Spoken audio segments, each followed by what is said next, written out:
Hello dear students, I am Sumit sir और मैं लेकर आया हूँ एनालॉग इलेक्ट्रॉनिक्स का लेक्चर नंबर 5। देखिए, एनालॉग इलेक्ट्रॉनिक्स में हम लोग पिछले वीडियो लेक्चर्स में कैरेक्टरिस्टिक्स के बारे में पढ़ रहे थे और हम लोग कॉमन बेस कॉन्फ़िगरेशन में कैरेक्टरिस्टिक्स पढ़े और फिर हम लोग कॉमन एमीटर कॉन्फ़िगरेशन में ट्रांजिस्टर का कैरेक्टरिस्टिक्स पढ़े।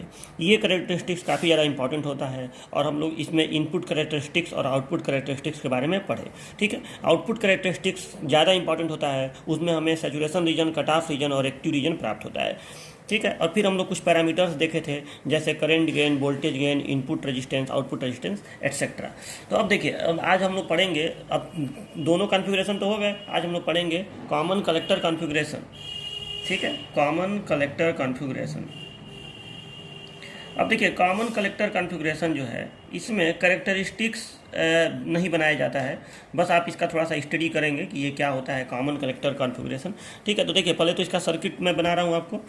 तो सर्किट कैसे बनेगा, तो सर्किट तो आप पहले का भी सीसी कॉन्फ़िगरेशन बना चुके हैं, लेकिन एक बार और इसका मैं बना के आपको दिखा रहा हूँ। ठीक है, ये कॉमन कलेक्टर है, सीसी कॉन्फ़िगरेशन। तो देखिए, सबसे पहले तो एक गोला करेंगे, ये जाहिर सी बात है एनपीएन ट्रांजिस्टर है।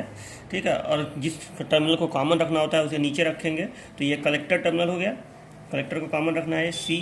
ठीक है, और ये एमीटर टर्मिनल हो गया है। ठीक, ये एमीटर टर्मिनल हो गया।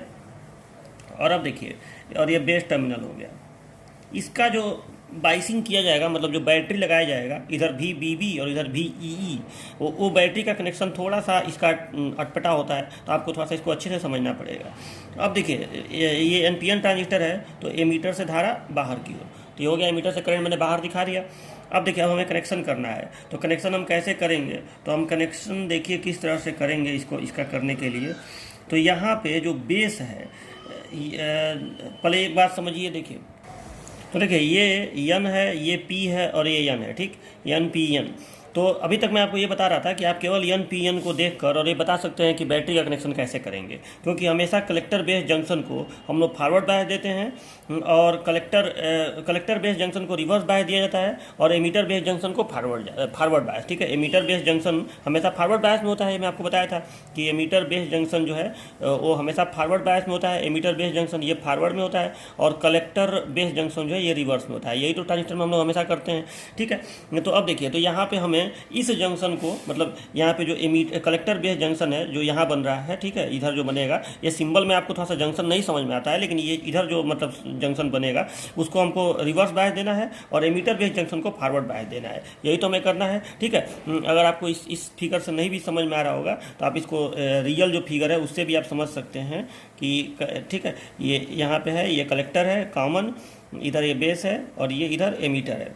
ठीक है, तो ये यन है, ये पी है और ये यन है। ठीक, तो ये कलेक्टर बेस जंक्शन है और ये एमीटर बेस जंक्शन है। तो हमें इस जंक्शन को देना है रिवर्स बायस, इस जंक्शन को देना है फॉरवर्ड बायस, इसको रिवर्स बायस देना है और इसको फॉरवर्ड बायस देना है। यही तो हमें करना है।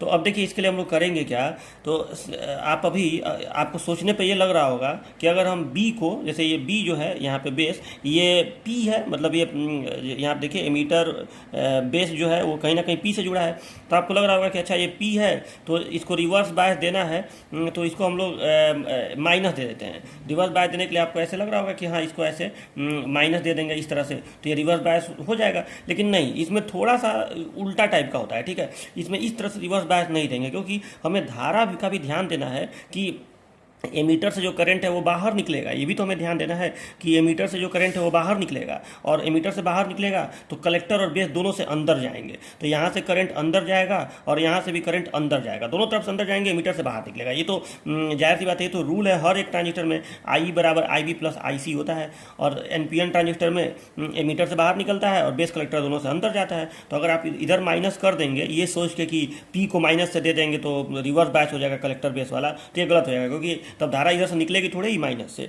ठीक है, तो धारा इधर से निकलने लगेगी, तो ये गलत हो जाएगा, बेस से धारा अंदर ले जानी है, तो इसको आप देंगे प्लस ही, ऊपर आप प्लस ही देंगे यहाँ पे, लेकिन कैसे रिवर्स बायस हो जाएगा वो भी मैं बता रहा हूँ आपको। तो यहाँ पे देंगे आप प्लस, लेकिन अगर आपको कॉमन कलेक्टर का बैटरी जोड़ना भूल जाए तो आप ये याद रखिएगा कि एमीटर से धारा बाहर निकालना है, बेस से अंदर, कलेक्टर से अंदर। तो बेस से अंदर के लिए आपको जाहिर सी बात है एक प्लस, बैटरी का प्लस इधर देना पड़ेगा और माइनस इधर देना पड़ेगा। ठीक है, तो ये ऐसे हम कनेक्शन करेंगे, यहाँ प्लस, यहाँ माइनस और यहाँ लिख देंगे भी बी बी।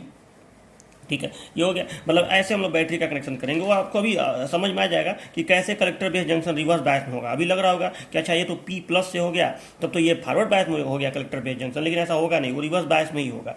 ठीक है, लेकिन कैसे होगा अभी आपको समझ में आ जाएगा। तो चलो यहाँ आपने प्लस माइनस दे दिया, तो अब तो ठीक है कि यहाँ से धारा अंदर अब जाएगी ही जाएगी।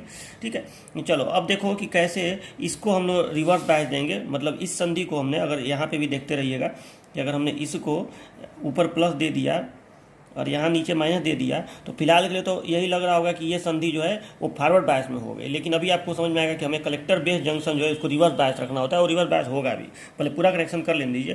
तो देखिए इसका हम लोग क्या करेंगे कि हमें एमीटर से धारा को बाहर निकालना है। इसमें आप धारा के हिसाब से बैटरी को पहले पता करिए। तो यहाँ हमने बैटरी का प्लस दिया था कि धारा अंदर जाए, और यहाँ से धारा बाहर निकल रहा है, यानी कहीं ना कहीं यहाँ पे जो बैटरी रहेगी इसके बीच में, कलेक्टर और एमीटर के बीच में, इसका ऊपर माइनस रहेगा। सीधी सी बात है, क्योंकि माइनस जो धारा वापस आती है बैटरी पे वो माइनस पे वापस आती है, और कलेक्टर से धारा वैसे भी अंदर भेजना है। ठीक है, तो नीचे प्लस रहेगा इस बैटरी का, ये हमको पता चल गया। तो ये माइनस ये प्लस, ये माइनस ये प्लस, इस तरह से यहाँ पे। तो और थोड़ी बड़ी बैटरी यहाँ पे हम लोग कनेक्ट करेंगे। अब बड़ी बैटरी क्यों कनेक्ट करेंगे अभी आपको समझ में आ जाएगा। तो ये हो गया VEE, इसका नाम देंगे VEE। ठीक है, अब देखिए यहाँ से धारा ऐसे आएगा I धारा, और यहाँ से ऐसे I धारा निकलेगा। ठीक है, जितना धारा आता है उतना ही धारा निकलता है, तो यहाँ से I धारा निकलेगा। अब जब I धारा निकलेगा तो कितना इधर जाएगा और कितना इधर जाएगा, तो इधर चला जाएगा IB और इधर इधर चला जाएगा IC। देखिए आपको साफ दिख रहा होगा, इधर चला जाएगा IB, I ही तो दो भागों में बंटना चाहिए, IB प्लस IC। ठीक है, तो इधर I धारा आया, अब इस तार में I धारा ऐसे आएगा और यहाँ आके दो भागों में बढ़ गया, IC इधर IB इधर, और ये दोनों IB और IC इधर आए, दोनों मिल के इधर I बन के वापस निकल गए। तो अब ये सर्किट आपको एकदम सही दिख रहा होगा। ठीक है, यहाँ लिखने की जरूरत नहीं है, वो एक जगह आप बस IC अंदर, IB अंदर और I बाहर, ऐसे आप दिखा दिए तो हो गया। ठीक है, अब आपको बस ये समझना है कि कैसे ये संधि जो है रिवर्स बायस होगी और ये संधि जो है एमीटर बेस वाली फॉरवर्ड बायस होगी। यहाँ भी जरा पहले मैं बना दूँ। ठीक है, तो ये माइनस ये प्लस, ये माइनस ये प्लस। ठीक है, ये हो गया माइनस और प्लस। ठीक है, माइनस प्लस, ये VEE और ये BB, यही तो है, ये रियल सर्किट है और ये उसका सिंबल वाला सर्किट है। तो अब देखिए अब यहाँ पे होगा क्या कि आप एक बात बताइए, आप इसमें देखिए चाहे इसमें देखिए, इसी में देखो, तो यहाँ पे आप देखिए तो P बैटरी के प्लस से कनेक्टेड है। लेकिन देखो कोई भी संधि, कोई भी डिप्लीशन लेयर फॉरवर्ड बायस में होगा कि रिवर्स बायस में होगा, ये आपको अगर जानना है कि कोई भी जंक्शन फॉरवर्ड होगा कि रिवर्स बायस होगा, तो आप केवल ये चीज़ रट के मत चलिए कि प्लस कनेक्ट होता है तो फॉरवर्ड बायस और माइनस कनेक्ट होता है तो रिवर्स बायस। मतलब ये रट के मत चलिए कि P प्लस से कनेक्ट होगा तो फॉरवर्ड बायस और N माइनस से कनेक्ट होगा तो फॉरवर्ड बायस, और ये भी रट के मत चलिए कि P माइनस से कनेक्ट होगा और N प्लस से कनेक्ट होगा तो रिवर्स बायस। खाली ये रट के मत चलिए, आप रट के क्या चलिए कि अगर P हायर पोटेंशियल से कनेक्ट होगा और N लोअर पोटेंशियल से कनेक्ट होगा तो फॉरवर्ड बायस, और अगर P लोअर पोटेंशियल से कनेक्ट होगा और N हायर पोटेंशियल से कनेक्ट होगा तो रिवर्स बायस। ये आप रट के चलिए कि P हायर से N लोअर से तो कौन सा बायस, फॉरवर्ड बायस। अगर P लोअर से N हायर से तो रिवर्स बायस। ये आप रट के चलिए तो आप समझ जाएंगे। तो यहाँ पे देखिए क्या हो रहा है, यहाँ पे आप देखिए तो कहीं ना कहीं ये जो है, मान लो कि ये 2 वोल्ट का सेल है, तो कहीं ना कहीं ये जो है ये प्लस 2 वोल्ट से और ये माइनस 2 वोल्ट से जुड़ा हुआ है। ठीक है, मतलब मेरे कहने का मतलब ये है कि यहाँ का जो सेल है उसका प्लस और माइनस छोटा सा है। तो अब देखिए तो ये छोटे से इधर ये जो N है ये काफ़ी छोटे वोल्टेज से जुड़ा हुआ है, काफ़ी कम माइनस वोल्टेज से जुड़ा हुआ है। लेकिन इधर से ये जो N है ये काफ़ी बड़े प्लस से जुड़ा हुआ है। तो इधर छोटा सा प्लस माइनस जुड़ा हुआ है, इधर बड़ा सा प्लस जुड़ा हुआ है। तो जाहिर सी बात है दोनों का जब दोनों मिल के यहाँ पे इसको प्राप्त होंगे तो इसको बड़ा सा प्लस ही प्राप्त होगा, क्योंकि इधर मान लो कि यहाँ से इसको मिल रहा है प्लस 10 वोल्ट, ठीक है, और यहाँ से मिल रहा है माइनस 2 वोल्ट, तो इसको मिलेगा प्लस 8 वोल्ट। यानी कहीं ना कहीं N यहाँ पे हायर पोटेंशियल पे है और P यहाँ पे लोअर पोटेंशियल पे, क्योंकि ये छोटा सा सेल है तो ये लोअर पोटेंशियल पे हायर। अब ये रट के मत चलिए कि P प्लस से है और N माइनस से है तो वो हो गया फॉरवर्ड बायस। नहीं, यहाँ पे कनेक्शन इधर से भी तो है, इधर से भी तो कनेक्शन है। तो ये है लो पोटेंशियल पे, क्योंकि छोटा सा सेल है, इसके रेस्पेक्ट में, इस N के रेस्पेक्ट में वो लो पोटेंशियल पे है, क्योंकि ये इधर बड़े से प्लस से कनेक्टेड है। ठीक है, तो ये छोटे से प्लस से कनेक्टेड है, ये बड़े से। अब ये हो सकता है कि प्लस 2 पे कनेक्टेड हो, इधर से ये प्लस 10 पे अगर कनेक्टेड हो, या प्लस 20 पे कनेक्टेड हो, प्लस 24 पे कनेक्टेड हो, तो जाहिर सी बात है ये हायर ये लोअर। तो N हायर पे और P लोअर पे तो रिवर्स बायस। ठीक है, यहाँ पे लिखा हूँ N हायर पे P लोअर पे तो रिवर्स बायस। तो ये संधि रिवर्स बायस में हो गई, और कलेक्टर बेस संधि जो है रिवर्स बायस में होनी भी चाहिए, तो हो गई यहाँ पे। ठीक है, और इस संधि का कैसे फॉरवर्ड बायस होगा तो जाहिर सी बात है यहाँ पे ये बड़े से माइनस से कनेक्टेड है और ये छोटे से प्लस से कनेक्टेड है, ये छोटे से प्लस से और ये बड़े से माइनस पे। तो सीधी सी बात है, ये बड़ा सा माइनस है छोटा सा प्लस, यानी ये माइनस कभी भी लोअर होता है, तो ये लोअर पोटेंशियल पे हो गया। ये भले छोटा सा प्लस है लेकिन छोटा सा प्लस है ना, तो वो हायर पोटेंशियल कहलाएगा। तो ये हायर पे है और ये लोअर पे है। तो यन अगर लोअर पे हो और पी अगर हायर पे हो तो संधि किस में होगी? Forward bias. ठीक है, यन पी हायर पे यन लोअर पे तो संधि फॉरवर्ड बायस में होगी। तो यही आपका इस तरह से ये इसमें होता है। ठीक है, और धारा की दिशा भी इसमें समझ में आ गई। ठीक है, बाकी जो दोनों कॉन्फ़िगरेशन होता है, कॉमन बेस और कॉमन एमीटर, उसमें आप बहुत जल्दी पकड़ लेते हैं कि क्या होगा। जैसे अगर ये एमीटर हो और इधर ये कलेक्टर हो, इधर ये बेस हो, तो इसमें तो आप ऐसे ही एन पी एन से केवल पकड़ लेते हैं कि एन पी एन से क्या होगा। जैसे ये पी है तो पी को प्लस दे दो तो हो जाएगा, और ये जो कलेक्टर है इसको माइनस दे दो तो हो जाएगा। अपने आप को collector base junction reverse bias और base emitter junction forward bias में हो जाएगा। उसमें ज़्यादा समझने में दिक्कत नहीं होती है। कॉमन बेस में भी दिक्कत नहीं होती है। कॉमन बेस में भी यही चीज़ है, ये आपका बेस है, ये एमीटर है और ये कलेक्टर। इसमें भी समझ में आ जाता है कि अच्छा यन है, ये पी है, ये यन है, तो इस यन को दे देंगे माइनस और इस यन को दे देंगे प्लस, तो इधर फॉरवर्ड हो जाएगा और इधर रिवर्स हो जाएगा। ये भी समझ में आ जाता है और धारा की दिशा भी उसमें डिस्टर्ब नहीं होती है। लेकिन इसमें अगर इस तरह से करके चलेंगे तो डिस्टर्ब हो जाएगा, धारा की दिशा डिस्टर्ब हो जाएगी। ठीक है, तो इसमें आप धारा की दिशा से पहले बना लीजिएगा सर्किट, और फिर कारण अगर आपसे कोई पूछ दे या आपको खुद समझना हो तो कारण मैंने आपको यहाँ समझाया है कि कैसे रिवर्स और फॉरवर्ड यहाँ मिल रहा है। चलो, तो ये हो गया कॉमन कलेक्टर कॉन्फ़िगरेशन का सर्किट डायग्राम। अब इसमें कैरेक्टरिस्टिक्स नहीं खींचा जाता है। ठीक है, इसमें कैरेक्टरिस्टिक्स ड्रा करने की जरूरत नहीं होती है, मतलब ग्राफ नहीं बनाया जाता है, इसलिए मैंने मीटर वोल्ट मीटर कहीं कुछ लगाया नहीं है। अब देखिए इस कॉन्फ़िगरेशन का, अब मैं बता रहा हूँ कि इसका प्रयोग कहाँ करते हैं और इसमें आप क्या लिखेंगे भी बताऊँगा आपको। तो देखिए आप ध्यान दीजिए, तो इस कॉन्फ़िगरेशन में इनपुट साइड जो है, इनपुट साइड वो रिवर्स बायस है। मतलब कलेक्टर बेस जंक्शन जो इधर आप इनपुट सिग्नल देंगे और इधर आउटपुट सिग्नल आपको मिलेगा। तो जो आउटपुट साइड है इस कॉन्फ़िगरेशन का वो फॉरवर्ड बायस वाला है। ठीक है, आउटपुट साइड में एमीटर वाला साइड है। ठीक है, तो इधर फॉरवर्ड बायस आपको मिल रहा है, इधर आपको रिवर्स बायस मिल रहा है। यानी कहीं ना कहीं इसका इनपुट इम्पीडेंस हाई है, रिवर्स बायस में हाई इम्पीडेंस, तो इनपुट या रजिस्टेंस कहिए, तो इसका जो इनपुट रजिस्टेंस है वो हाई है और आउटपुट रजिस्टेंस जो है वो कम है। यानी अभी तक जो दो कॉन्फ़िगरेशन आप पढ़े थे, कॉमन बेस और कॉमन एमीटर, इन दोनों में इनपुट साइड में रजिस्टेंस लो मिल रहा था और आउटपुट साइड में रजिस्टेंस हाई मिल रहा था। इनपुट साइड में लो मिल रहा था, आउटपुट साइड में हाई मिल रहा था। लेकिन कॉमन कलेक्टर में इनपुट साइड में रेजिस्टेंस हाई मिल रहा है, आउटपुट साइड में लो मिल रहा है। ठीक है, तो इस तरह के सर्किट को जिसमें इनपुट साइड का रेजिस्टेंस हाई हो और आउटपुट साइड का रेजिस्टेंस कम हो, उसको हम लोग कहते हैं एमीटर फॉलोअर। ये नाम याद कर लीजिए, ये आपसे कंपटीशन में भी पूछा जा सकता है, बहुत इंपॉर्टेंट वर्ड है एमीटर फॉलोअर। मैंने आपसे कभी कोई पूछे कि एमीटर फॉलोअर किस कॉन्फ़िगरेशन को कहते हैं, तो आप याद रखिए कॉमन कलेक्टर कॉन्फ़िगरेशन को ही एमीटर फॉलोअर कहते हैं। ठीक है, इसमें इनपुट साइड में रेजिस्टेंस हाई और आउटपुट साइड में रेजिस्टेंस लो होता है। ठीक है, अब इसको तो ये तो हो गया इसका कि इसे एमीटर फॉलोअर भी कहते हैं। अब देखिए, अब इसमें आप बस लिखेंगे क्या अपने कॉपी में कि कॉमन कलेक्टर कॉन्फ़िगरेशन का परिपथ चित्र में दर्शाया गया है। इस कॉन्फ़िगरेशन में ट्रांजिस्टर का input resistance input resistance high होता है तथा आउटपुट रेजिस्टेंस लो होता है। अतः इसे एमीटर फॉलोअर भी कहते हैं। बस इतना लिख दीजिएगा। अब इसके पैरामीटर्स देख लीजिए, इसका सीधे आप पैरामीटर्स, कोई इसका डायग्राम वगैरह मत बनाइएगा। Parameters of common collector configuration, parameters of BJT in common collector configuration. और पैरामीटर्स देखिए, पैरामीटर्स आप क्या क्या लिखेंगे, तो पैरामीटर्स इसमें वही 4 होंगे जो पहले थे। तो पहला पैरामीटर हो गया, उन 100 में पहला पैरामीटर क्या होता था? पहला पैरामीटर होता था इनपुट रजिस्टेंस। तो इसमें भी होगा इनपुट रजिस्टेंस। ठीक है, तो इनपुट रजिस्टेंस इसको आर आई लिखते हैं ना शॉर्टकट में, तो आर आई देखिए क्या होगा। तो आर आई सीधी सी बात है कि इनपुट साइड का वोल्टेज बटे इनपुट साइड का करंट। ठीक है, इनपुट साइड का वोल्टेज बटे इनपुट साइड का करंट। और एक काम यहाँ पे करिए, यहाँ पे ना एक छोटा सा रजिस्टेंस, जैसे वी जो लगा हुआ है, इसके साथ एक छोटा सा रजिस्टेंस भी जोड़ दीजिए। इसका नाम दे दीजिए आर बी, इस रजिस्टेंस का। ठीक है, प्लस माइनस। ठीक है, ये हो गया। और इधर भी एक छोटा सा रेजिस्टेंस जोड़ देते हैं। ठीक है, इधर भी एक छोटा सा रेजिस्टेंस यहाँ जोड़ देते हैं। इसका ये एमीटर में लगा है तो इसका नाम दे दीजिए आर ई। ठीक है, तो अब आपको ये चीज़ कहाँ गया मेरा मार्कर रेड वाला? ठीक है, तो अब आपको ये यहाँ पे दिखाना पड़ेगा कि ये जो वोल्टेज है, ये वी बी सी है, वी बी सी।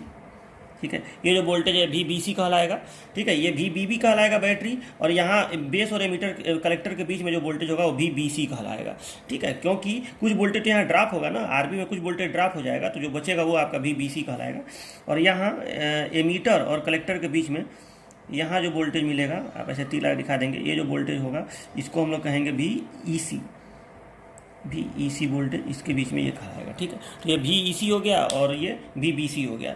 तो इनपुट रजिस्टेंस जो है ये क्या होगा, देखिए इनपुट रजिस्टेंस, तो इनपुट वोल्टेज बटे इनपुट करंट। इनपुट वोल्टेज किसको कहेंगे, देखिए इनपुट टर्मिनल कौन है, base, common terminal, output terminal, ठीक है। तो इनपुट वोल्टेज VBC को कहेंगे और इनपुट करंट IB को कहेंगे। तो दोनों का डेल्टा VBC बटे डेल्टा IB, ठीक है। और इसमें कांस्टेंट किसको रखेंगे, तो जब ये वाला अनुपात निकालते हैं तो हम लोग आउटपुट वोल्टेज को कांस्टेंट रखते हैं, मतलब VEC को कांस्टेंट रखेंगे।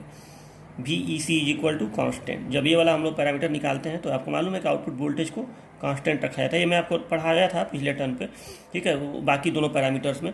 तो आप इसका डिफिनेशन क्या लिखेंगे कि VBC में होने वाला, VEC को कांस्टेंट रखकर VBC में होने वाले परिवर्तन और IB में होने वाले परिवर्तन के अनुपात को इनपुट रेजिस्टेंस कहते हैं, ठीक है।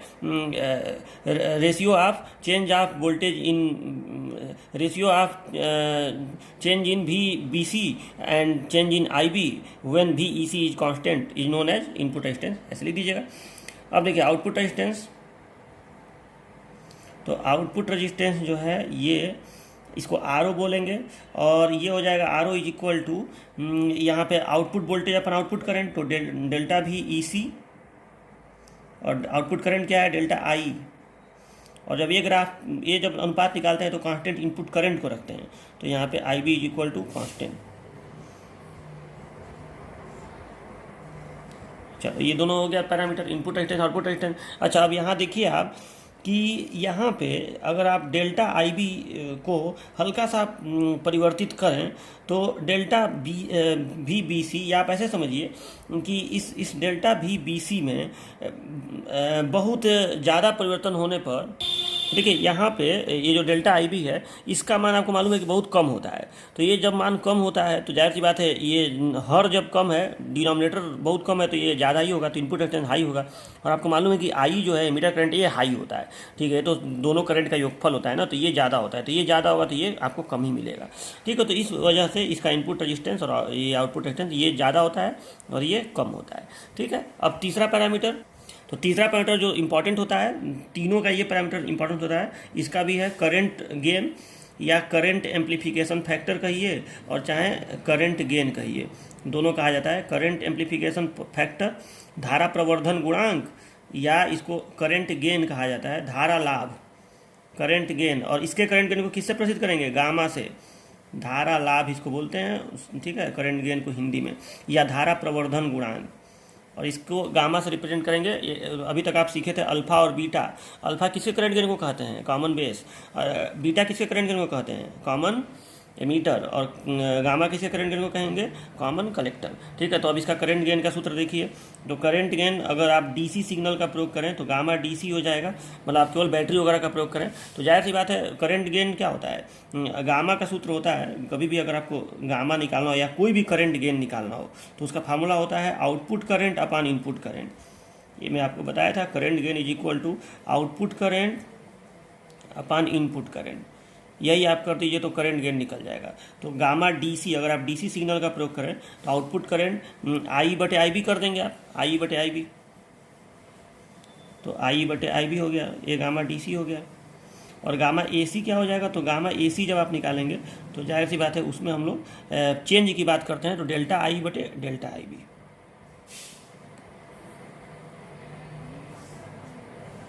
और अब देखिए यहाँ पे I बटे IB है, यहाँ डेल्टा I बटे IB है। अब आपको मालूम है कि IB जो है कम होता है I की तुलना में, तो ये हर बहुत ज़्यादा कम है और अंश ज़्यादा है, तो जाहिर सी बात है ये मान ज़्यादा आएगा, मतलब एक से छोटा नहीं आएगा, एक से बड़ा ही आएगा, ज़्यादा आता है, मतलब 50, 60, 70, 100 के करीब में इसका भी आता है, ठीक है। तो करंट गेन इसका भी ज़्यादा ही होता है, बस कॉमन बेस का करंट गेन कम होता है, ठीक है। बाकी इसका भी करंट गेन ज़्यादा होता है और कॉमन एमीटर का भी करंट गेन ज़्यादा होता है।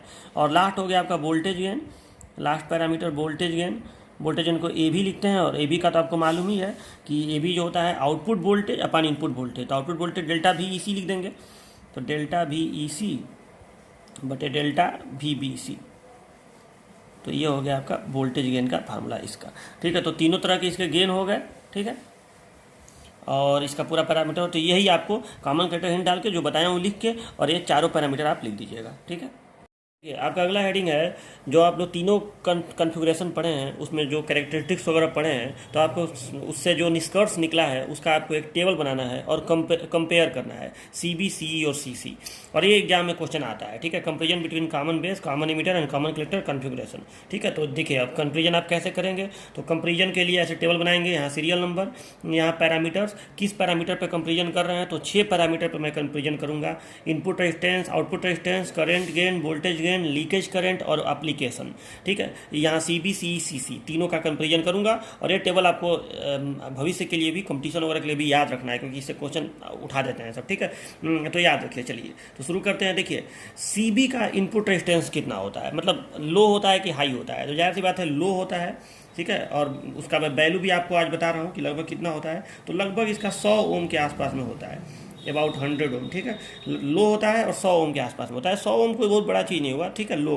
होता है, ठीक है। अच्छा, इसका कॉमन एमीटर का, तो कॉमन एमीटर का भी इनपुट रेजिस्टेंस जो है लो ही होता है, ठीक है, और इसका लेकिन इससे थोड़ा सा ज़्यादा होता है, ठीक है। आप पिछला वीडियो लेक्चर देखेंगे तो आपको ये समझ में भी आ जाएगा कि क्यों इसका इसकी तुलना में थोड़ा ज़्यादा होता है, ठीक है।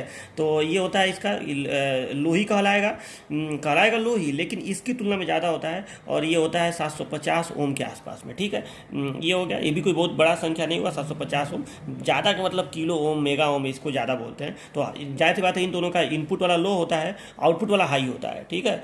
कॉमन कलेक्टर की कहानी तो उल्टी ही होती है, तो इसमें आउटपुट वाला जो इनपुट रजिस्टेंस है वो लो होता, हाई होता है, वेरी हाई, और ये लगभग कितना होता है, तो ये होता है 750 किलो ओम।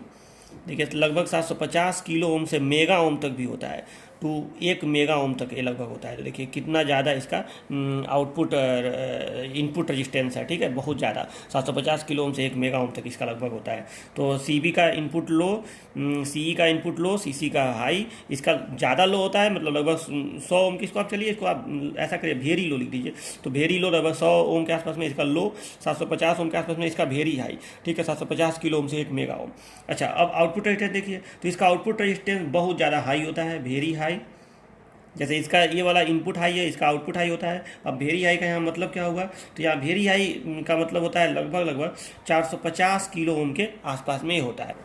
450 किलो ओम से लगभग 1 मेगा ओम तक होता है, लेकिन चलिए 450 किलो ओम फिर भी बहुत ज़्यादा हाई होता है, ठीक है। और इसका कॉमन एमीटर का, तो कॉमन एमीटर का बस हाई होता है, मतलब ज़्यादा तो होता है लेकिन बहुत ज़्यादा, इसकी तुलना में बहुत ज़्यादा नहीं होता है। और कितना लगभग होता है, तो लगभग 45 किलो ओम के आसपास में होता है, ठीक है, मतलब किलो ओम के रेंज में होता है, ठीक है। मेगा ओम तक नहीं जाता है ये लगभग कभी कभी मेगा ओम भी किसी का पहुंच जाता है कॉमन बेस में भी, लेकिन ये लगभग आपका किलो ओम में होता है। मतलब इसका ये भी लो है और ये हाई है, इसका ये वेरी लो है, वेरी हाई है, ठीक है। और ये वाला इसका वेरी लो हो जाएगा, ठीक है, वेरी लो। और ये लगभग कितना होता है, तो लगभग ये 50 ओम के आसपास में होता है, काफ़ी इसका लो, इसका बहुत ज़्यादा कम है, 50 ओम के आसपास। तो जैसे आपको याद भी हो जाएगा, इसका ये और ये जस्ट उल्टा लग रहा है ना, यहाँ वेरी लो, इसका वेरी हाई, ये इसका वेरी हाई, इसका वेरी लो, और इसका केवल लो और इसका केवल हाई, ठीक है। वैल्यू याद रखिएगा, इसका लगभग वेरी लो का लगभग वही 50-100 के आसपास में हो गया। थोड़ा सा आप इसको हल्का फुल्का गलत भी लिख देंगे, मतलब 50 ओम भी लिख देंगे तो कोई गलत नहीं होता है, ठीक है, लगभग में याद रखिएगा, ठीक है। आपको ये मेन याद रखना है कि वेरी लो वेरी हाई, ठीक है। तो इसका वेरी लो, इसका वेरी हाई, इसका लो, इसका हाई, इसका वेरी हाई, इसका वेरी लो, ठीक है। तो ये हो गया आपका इनपुट रेजिस्टेंस और आउटपुट रेजिस्टेंस। करंट गेन देखिए, तो इसके करंट गेन को पहले कहते क्या है, अल्फा, और इसके अल्फा का मान जो है वो कहाँ से कहाँ तक होता है, तो देखिए करंट गेन जो है आपको मालूम है कि इसका मान 1 से कम होता है। आपको मैं बताया था ना, याद होगा आपको, कॉमन बेस के अल्फा का मान 1 से कम होता है। तो इसका करंट गेन लगभग 0.98 के आसपास में होता है, मतलब 0.90 से 0.99 तक के आसपास में होता है। जनरली 0.98 के आसपास में, अप्रॉक्सीमेटली आप देखेंगे तो 0.98 के आसपास में इसका करंट गेन होता है, ठीक है, लेकिन 1 से कम होता है, ठीक है। ऑलवेज लेस देन 1 यहाँ लिख दे रहा हूँ, less than 1, always less than 1, इसका हमेशा 1 से तो कम ही रहेगा, ठीक है, लेस देन 1। अच्छा, इसका जो है करंट गेन ये बहुत ज़्यादा होता है इसका, ठीक है, बहुत ज़्यादा होता है इसका, वेरी हाई, ठीक है, इसका बहुत ज़्यादा होता है वेरी हाई। और इसका करंट गेन, इसको बीटा बोलते हैं ना, ठीक है, इसको ना थोड़ा सा ऐसे लिखिए, इसको ऐसे लिख दीजिए, करंट गेन इसका जो है वेरी लो, लेस देन 1, और हमेशा लेस देन 1 का मतलब 9-8 के आसपास में ये मिलता है। इसका वेरी हाई, ठीक है, वेरी हाई, और लगभग कितना होता है, तो इसका बीटा का मान लगभग 20 से लेकर 500 तक के आसपास में इसका मिलता है, लेकिन हाई होता है। और इसका केवल हाई, ठीक है, इसका केवल हाई होता है, और इसके गामा का मान लगभग 50 के आसपास में मिलता है, ठीक है। इसका 500 तक जनरली मिल जाता है, इसका 50 के आसपास में मिलता है, तो इसको आप केवल हाई लिख देंगे। तो ये हो गया करंट गेन। अब वोल्टेज गेन देखिए, तो इसका वोल्टेज गेन आप लिखेंगे हाई, ठीक है, हाई, और हाई का मतलब यहाँ पे लगभग कितना होता है, तो इसका वोल्टेज गेन जो है लगभग 50 के आसपास में, इसने 150 के आसपास में लगभग इसका मिलता है, ठीक है। इसका वोल्टेज गेन जो है वो लगभग आपका मिलता है, इसका वेरी हाई हो जाएगा, वेरी हाई, और इसका वोल्टेज गेन काफ़ी ज़्यादा होता है, इसका लगभग 500 के आसपास में होता है, ठीक है। तो इसका 500 के आसपास में होता है, और इसका वोल्टेज गेन बहुत ज़्यादा लो होता है, वेरी लो, हमेशा 1 से कम होता है, लेस देन 1, वेरी लो, और हमेशा 1 से कम ही होता है, एक से कम, ठीक है। तो हम इसका हमेशा लेस देन 1 होता है, ये भी याद रखिएगा। अच्छा, लीकेज करंट का देखिए, तो लीकेज करंट जो है इसका बहुत कम होता है, तो इसको आप लिखेंगे लो, ठीक है। और लो, और कितना होता है, इसके लीकेज करंट को बोलते क्या है, तो इसको ICBO बोलते हैं, और ICBO का मान इसका 1 माइक्रो एम्पियर से और 5 माइक्रो एम्पियर तक होता है। इसको आप वेरी लो लिख दीजिए, इसका लीकेज करंट बहुत ज़्यादा कम होता है, 1 माइक्रो एम्पियर से 5 माइक्रो एम्पियर।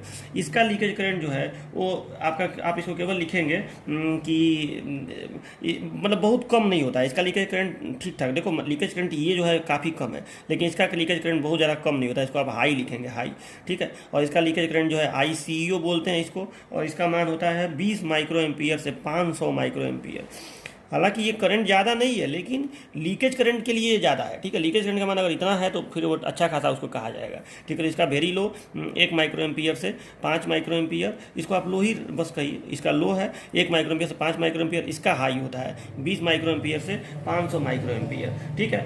और इसका भी लीकेज करंट हाई ही होता है, ठीक है, इसका भी लीकेज करंट हाई ही होता है, और सेम यही वैल्यू इसकी होती है। इसके लीकेज करंट को कुछ कहते नहीं है, कोई नाम नहीं है, तो इसका भी आप केवल लिख देंगे 20 माइक्रो एम्पियर से 500 माइक्रो एम्पियर, इसका भी होता है, ठीक है, ये याद रखिएगा। और एप्लीकेशन अब देखिए, तो देखिए एप्लीकेशन जो है इसका कॉमन बेस वाले का हम लोग प्रयोग, देखिए एक बात मैं आपको बता दूँ, सबसे ज़्यादा प्रयोग कॉमन एमीटर का होता है, सबसे ज़्यादा, मतलब 90% केस में आपको कॉमन एमीटर ही ट्रांजिस्टर के रूप में मिलेगा, ठीक है। क्यों कॉमन एमीटर का प्रयोग ज़्यादा होता है, तो इसका सबसे बड़ा रीज़न मैं बता रहा हूँ, यहाँ पे है। देखिए, आप इस टेबल को एक बार ध्यान से देखिए तो आपको एक चीज़ दिख रहा होगा कि करंट गेन भी वेरी हाई और वोल्टेज गेन भी वेरी हाई, ठीक है। करंट गेन भी वेरी हाई, 20 से 500, लगभग इसका 500 भी मिलता है और लगभग 500 भी मिलता है, तो दोनों गेन इसके हाई होते हैं। और करंट गेन और वोल्टेज गेन हाई होने का मतलब पावर गेन ज़्यादा, वोल्टेज और करंट का गुणा करने पर पावर बन जाता है, तो पावर गेन इसका बहुत ज़्यादा होता है। तो यही वजह है कि सबसे ज़्यादा एम्पलीफायर के रूप में इसी का प्रयोग हम लोग करते हैं, ठीक है। अब एम्पलीफायर क्या होता है आपको बाद में समझ में आएगा, मतलब अभी ये जानिए कि इसका करंट गेन वोल्टेज गेन दोनों ज़्यादा होता है। इसमें अब देखिए तो वोल्टेज गेन तो ज़्यादा है, इसकी तुलना में तो कम ही है, लेकिन फिर भी ज़्यादा है, हाई है, लेकिन ये वेरी लो है, बहुत कम है, इसका 1 से कम है, तो इसलिए इसका प्रयोग तो ज़्यादातर एम्पलीफायर के रूप में करना ठीक नहीं रहेगा, क्योंकि करंट गेन नहीं है। अच्छा, इसका देखिए तो ये ज़्यादा है, ये लगभग 50 के आसपास में मिलता है, लेकिन ये कम हो गया, इसका लेस देन 1 हो गया, तो फिर वही चीज़ हाल इसमें भी हो गया, इसमें ये ज़्यादा हो रहा है तो ये कम हो जा रहा है, इसमें ये ज़्यादा हो रहा है तो ये कम हो जा रहा है। तो ज़्यादा सी बात है, सबसे अच्छा ये हुआ कि दोनों इसमें ज़्यादा है, ठीक है। इसलिए ज़्यादातर 90% केसेस में यही एम्पलीफायर के रूप में प्रयोग होता है, ठीक है।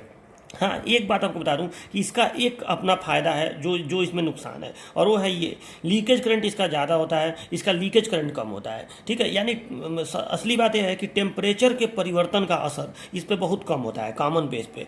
कॉमन बेस का जो ट्रांजिस्टर है कि टेम्परेचर के घटने बढ़ने से इस पर असर कम पड़ता है, क्योंकि कॉमन एमीटर पर असर ज़्यादा पड़ता है, ये है इसका एक नुकसान है। लेकिन उसके लिए हम लोग कुछ उपाय लगाकर उसको दूर करेंगे, जो आगे आपको नेक्स्ट चैप्टर आपका यही है, ट्रांजिस्टर बाइसिंग एंड स्टेबलाइजेशन। इसमें आप ये सीखेंगे कि टेम्परेचर के असर को कैसे कॉमन एमीटर में कम किया जाता है, ठीक है। तो याद रखिएगा, ये सब बातें जो बोल रहा हूँ याद रखिएगा। कॉमन एमीटर पे टेम्परेचर का असर कम पड़ता है, कॉमन बेस पे टेम्परेचर का असर कम पड़ता है, कॉमन एमीटर पे टेम्परेचर का असर पड़ता है, ये एक इसका नुकसान है, लेकिन फिर भी प्रयोग इसी का करते हैं, ठीक है। और कॉमन कलेक्टर का तो एक अलग फायदा है, जो मैं अभी आपको पढ़ाया था तो बताया था कि इसमें इनपुट इंपिडेंस हाई और इनपुट रेजिस्टेंस हाई और आउटपुट रेजिस्टेंस कम होता है, तो इसका प्रयोग हम लोग एमीटर फॉलोअर के रूप में करते हैं। तो अभी मैं वो बता रहा हूँ, तो देखिए, तो इसका एप्लीकेशन आप ये लिखेंगे कि इसका एप्लीकेशन, चूंकि इस पर टेम्परेचर के वेरिएशन का असर कम पड़ता है, लीकेज करंट इसका लो है, तो इसका प्रयोग हम लोग हाई फ्रीक्वेंसी के एम्पलीफायर में करते हैं।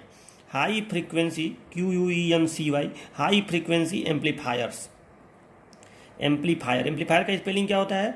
AMPLIFIER, हाई फ्रीक्वेंसी एम्पलीफायर्स बनाने में इसका प्रयोग करते हैं। ठीक है, ज़्यादा फ्रीक्वेंसी का एम्पलीफायर इसकी वजह से हम लोग बनाते हैं, फिर भी ये ज़्यादा प्रयोग नहीं होता है।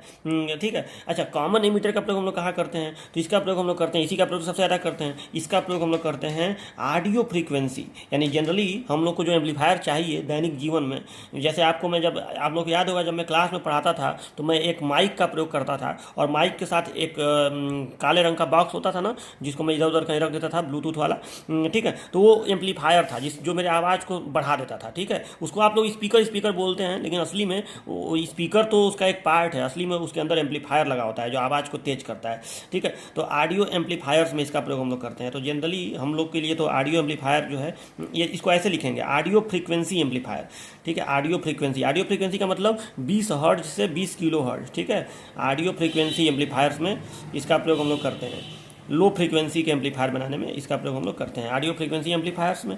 ठीक है, वो करंट एम्पलीफायर भी हो सकता है, वोल्टेज एम्पलीफायर भी हो सकता है, पावर एम्पलीफायर भी हो सकता है। ठीक है, तो ऑडियो फ्रीक्वेंसी एम्पलीफायर में इसका प्रयोग हम लोग करते हैं। ये हो गया। अच्छा, इसका एक और प्रयोग हम लोग स्विच के रूप में भी करते हैं। ठीक है,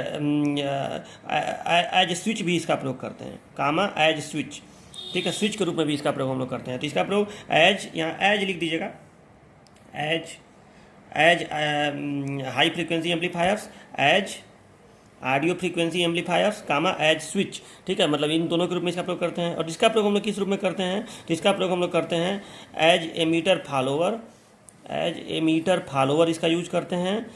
और एमीटर फॉलोवर का काम क्या होता है? तो इसका काम होता है as emitter follower for impedance matching. ये वर्ड याद रखिएगा, इम्पीडेंस मैचिंग। अब ये इम्पीडेंस मैचिंग क्या चीज़ है? तो देखिए, आपको मालूम है कि ये जो है आपका कॉमन कलेक्टर वाला, ये इनपुट में रेजिस्टेंस हाई देता है, आउटपुट में रेजिस्टेंस कम देता है। ठीक है, तो देखो रेजिस्टेंस को कभी कभी इम्पीडेंस भी बोला जाता है। अभी आप एसी नहीं पढ़े हैं, एसी चैप्टर, तो आपको ये अभी इम्पीडेंस वर्ड से आप परिचित नहीं है। इम्पीडेंस भी एक तरह का रेजिस्टेंस ही होता है। ठीक है, अब मैं बताऊँगा कि क्या रेजिस्टेंस और इम्पीडेंस में क्या डिफरेंस है। ठीक है, तो इम्पीडेंस का मतलब वही एक तरह से आप रेजिस्टेंस ही समझिए फिलहाल के लिए। तो देखिए, इसका प्रयोग हम लोग इम्पीडेंस मैचिंग में करते हैं।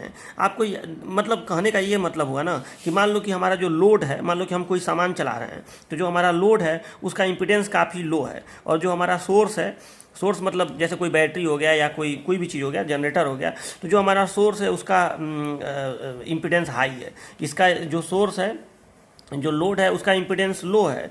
ठीक है, इसका इम्पीडेंस लो है लोड का, और जो हमारा सोर्स है इसका इम्पीडेंस हाई है, ये सोर्स है।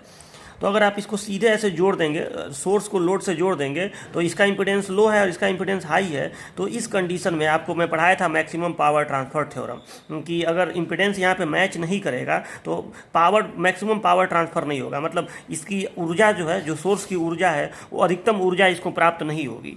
तो इस कंडीशन में हमको बीच में कोई ऐसा सामान लगाना पड़ेगा जो इम्पीडेंस मैचिंग का काम कर सके। मतलब एक तरफ जिसका हाई इम्पीडेंस हो, या ठीक है हाई रेजिस्टेंस या इम्पीडेंस, हाई इंपीडेंस हो, और एक तरफ लो इंपीडेंस हो। तो अगर ऐसा कोई सामान हमको मिल जाए कि इस तरफ लो हो और इस तरफ हाई हो, मतलब इनपुट साइड में हाई हो, आउटपुट साइड में लो हो, तो यहाँ हाई और हाई इसके साथ मैच कर जाएगा सोर्स के साथ, और यहाँ लो और लो लोड के साथ मैच कर जाएगा। तो ये इंपीडेंस मैचिंग करवाना इसको कहते हैं। तो ये जो सर्किट है आपका कॉमन कलेक्टर कॉन्फ़िगरेशन वाला, ये इंपीडेंस मैचिंग का काम कर देता है। ठीक है, तो फिलहाल के लिए आप अभी इतना ही जानिए, इंपीडेंस मैचिंग का काम करता है, इसको याद रखिएगा, और इसे एमीटर फॉलोवर कहते हैं। डिटेल में अभी ये नहीं है, डिटेल में आपको नेक्स्ट चैप्टर्स में ये टॉपिक मिलेगा एमीटर फॉलोवर, तब मैं डिटेल में पढ़ाऊंगा। अभी के लिए आपको इसको याद रखिए कि, और शॉर्टकट में जानिए कि एमीटर फॉलोवर के रूप में प्रयोग करते हैं, जिसका काम होता है इंपीडेंस मैचिंग करवाना।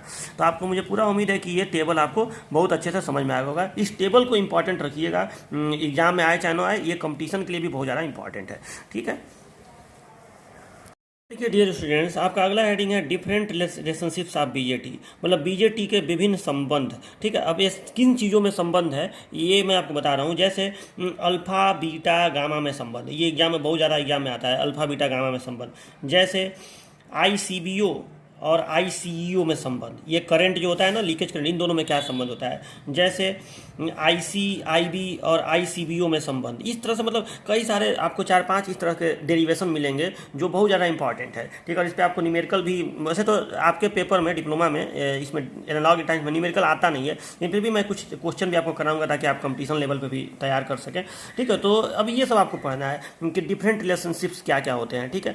तो एक काम करता हूँ, इस वीडियो में इतना ही रन देता हूँ, इसको मैं तुरंत अभी एक नेक्स्ट वीडियो आपको दूंगा जिसमें आपको ये सब भी मैं बता दूंगा, ठीक है। तो चलिए मिलते हैं नेक्स्ट वीडियो में, तब तक के लिए बाय बाय।